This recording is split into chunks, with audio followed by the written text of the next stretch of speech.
Ok, donc maintenant on va faire le dossier 2, qui est un dossier finalement de gérontopsie, là encore assez classique. On est en D3, on reste dans tout ce qui est classique. Première question, le diagnostic différentiel classique entre démence et dépression pseudo-démentielle, qui est quelque chose de vraiment classique à l'ENC et qui est quelque chose finalement qui fait même l'objet d'un item entier de l'ENC. Donc quelque chose à pas négliger, à bien connaître. Donc devant ce tableau d'installation progressive, il faut évoquer principalement un épisode dépressif majeur. Donc c'est important quand même d'utiliser les termes épisode dépressif majeur plutôt que dépression, d'être précis dans les termes toujours, et de dire qu'on a une présentation pseudo-démentielle avec le MMS qui est à 22 et une entrée dans une démence. Voilà. Finalement, réponse assez facile à faire, assez rapide. Une réponse qui, pour une question de l'ECN, ce serait très peu discriminante et finalement, c'est peut-être pas nécessairement le genre de questions qu'on vous posera, car on va vous poser des questions qui vont permettre d'une part, répartir au mieux les participants à l'ECN, de les discriminer au mieux, quoi. Donc de choisir au mieux lequel sera meilleur que l'autre. Donc d'avoir un barème qui permette finalement de répartir au mieux les points entre ceux qui en ont un petit peu plus et d'autres un peu moins.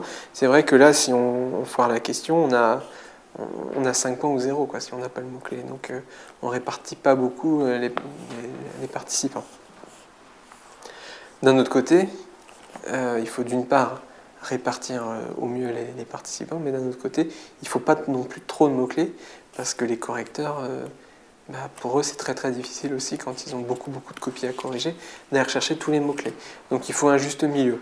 Mais là, 2 mots-clés pour une question, vraisemblablement, c'est trop peu, et ce ne sera pas comme ça à l'ECN, il y en aura peut-être 3 ou 4. Donc quelque chose qui départage un peu mieux. Bon, c'est que j'essaie de critiquer un peu aussi la manière dont j'ai posé les questions et les réponses qui sont attendues. Pour que vous ayez cette critique-là quand vous prenez des dossiers à bosser, quand vous bossez sur vos dossiers à la maison, quand vous prenez des bouquins et que vous travaillez sur les bouquins. Question 2.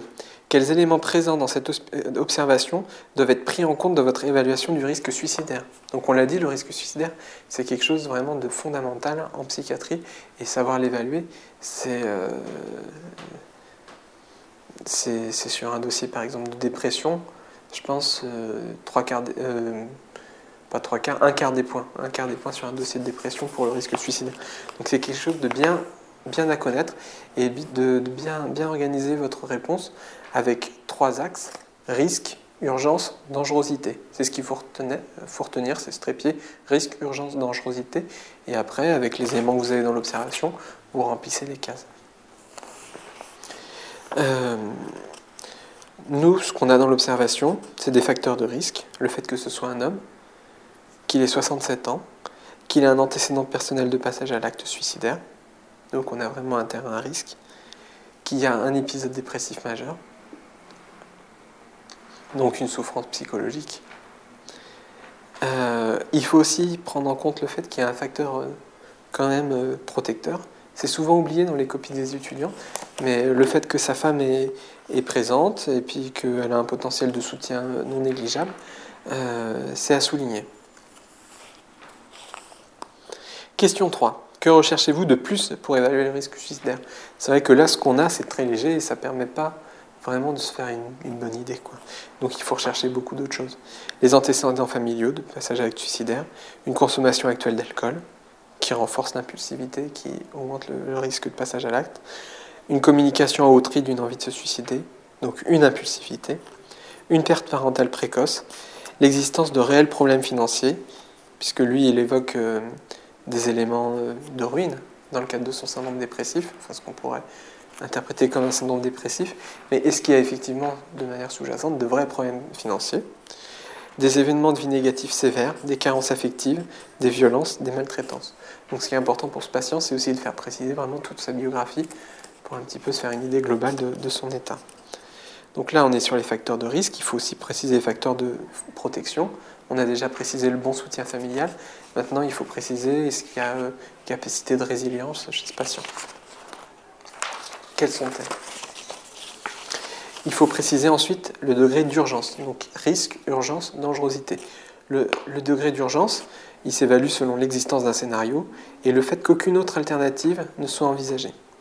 Et il faut préciser la dangerosité du patient. Est-ce qu'il peut avoir accès à un moyen de passer à l'acte?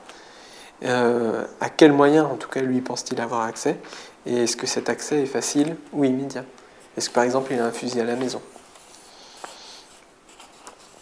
Vous évaluez le risque suicidaire important et vous convenez d'une hospitalisation libre avec le patient, donc il est d'accord pour être hospitalisé. Encore une fois, l'hospitalisation libre, c'est un mode d'hospitalisation très fréquent en psychiatrie. Votre bilan somatique complet et sans particularité. Donc vous avez convenu d'un traitement psychotrope par mirtazapine seul, 2 comprimés le soir. Quel est dans son cas l'intérêt clinique de ce traitement par rapport à la fluoxétine? Ça, c'est une question de réflexion, une question un peu difficile quand même pour DD3, mais c'est une question qui va illustrer un point de prescription des antidépresseurs qui est fréquemment admis en France, qui n'est pas forcément admis par tous les cliniciens dans tous les pays, mais en France, c'est quelque chose qui est fréquemment considéré, c'est que les antidépresseurs ont des polarités différentes, et notamment la fluoxétine a une polarité plutôt stimulante, tandis que la mirtazapine a une polarité plutôt sédative. Donc, une polarité plutôt stimulante comme la fluoxétine, chez lui, pourrait renforcer son angoisse. Un patient qui a quand même beaucoup d'angoisse. Tandis que la mirtazapine, avec sa polarité sédative, pourrait améliorer les problèmes de sommeil et aussi contribuer à diminuer l'angoisse, à baisser l'angoisse. Surtout si on la prescrit le soir, comme cela est fait. Maintenant, ce qu'il faut voir, c'est que la mirtazapine, si elle a une polarité sédative, c'est parce qu'elle a une petite composante antihistaminique H1. Et comme vous le savez, la composante antihistaminique est sédative. Question 5. À 3 semaines après le début du traitement, son état s'aggrave. Et il se sent beaucoup moins bien. Il refuse de s'alimenter, disant que cela ne sert plus à rien, car il n'y a plus d'estomac, car il ne veut même plus mourir, n'ayant plus de corps. Je suis puni, dit-il. Donc là, c'est assez simple. On vous fait franchement retrouver un tableau qui est très fréquent, en tout cas très classique dans les sujets à l'ENC et dans les dépressions chez les patients âgés, c'est le syndrome de Cotard. Donc il faut retrouver le syndrome de Cotard et décliner selon les différents axes qui finalement vous sont donnés dans ce petit texte très court où il n'y a pas de piège, finalement tout est dans le texte. Donc syndrome de Cotard dans sa forme complète et qui comporte une triade symptomatique qu'il faut connaître. Donc la triade symptomatique, c'est des idées de négation, des idées de damnation et des idées d'immortalité ou d'éternité. Donc idée de négation, je n'ai plus de corps, donc c'est souvent les négations d'organes. Je n'ai plus de type digestif. Idée de damnation, je suis puni. Et idée d'immortalité ou d'éternité, je ne peux même plus mourir. Dans le syndrome de Cotard, qui est un classique, c'est ces trois axes qu'il faut savoir ressortir et savoir interpréter à partir des données de l'énoncé. C'est pas très très difficile. Quel est votre diagnostic actuel pour l'épisode en cours? Donc le diagnostic est celui, a priori là, on est assez clair, d'une mélancolie délirante, donc pour être dans la nomenclature française, ou pour être dans une nomenclature internationale type DSM-4, on dirait d'épisode dépressif majeur avec symptômes psychotiques. Et il faudrait dire que ces caractéristiques psychotiques sont congruentes à l'humeur, puisqu'il s'agit de signes psychotiques classiques dans les troubles de l'humeur. Est-ce que vous revoyez le traitement? Discutez les deux principales possibilités en soulignant, s'il y en a, les possibles contre-indications. Donc oui, on est à 3 semaines, il n'y a pas de réponse du traitement médicamenteux, il y a au contraire une aggravation des symptômes et des signes. Il faut revoir le traitement médicamenteux. On peut proposer les traitements suivants. En premier lieu, l'électroconvulsothérapie. Elle est indiquée chez ce patient qui ne présente pas de contre-indication et c'est ce choix qui doit être privilégié. Le changement de la molécule d'antidépresseur est une autre possibilité. À ce moment-là, on utiliserait plutôt des imipraminiques devant l'intolérance à un ISRS et le contexte de mélancolie délirante. Leur posologie alors doit être adaptée et de petites doses sont possibles pour ce patient âgé. Il n'y a pas non plus forcément de contre-indication puisque dans les antécédents, on a juste un antécédent cardiovasculaire qui n'est pas une contre-indication.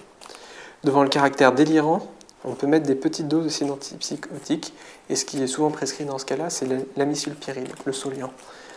Ce qu'il faut voir, c'est que l'imipraminique peut être donné par voie intraveineuse, mais il n'a d'avantage en intraveineux finalement que le nursing par rapport à la voie orale. Il n'y a pas forcément d'avantage pharmacologique pur à le donner en voie intraveineuse. Donc pour les contre-indications, le patient ne présentait de contre-indications ni à l'une option ni à l'autre. Mais on va généralement dans son cas privilégier les ECT, c'est-à-dire les électroconvulsothérapies. Bien sûr, s'il demande sa sortie, dans ce cas de mélancolie délirante, il va falloir faire une hospitalisation à la demande d'un tiers. Le patient s'améliore en une dizaine de semaines avec vos traitements, il redevient normothymique. Les performances mnésiques se normalisent.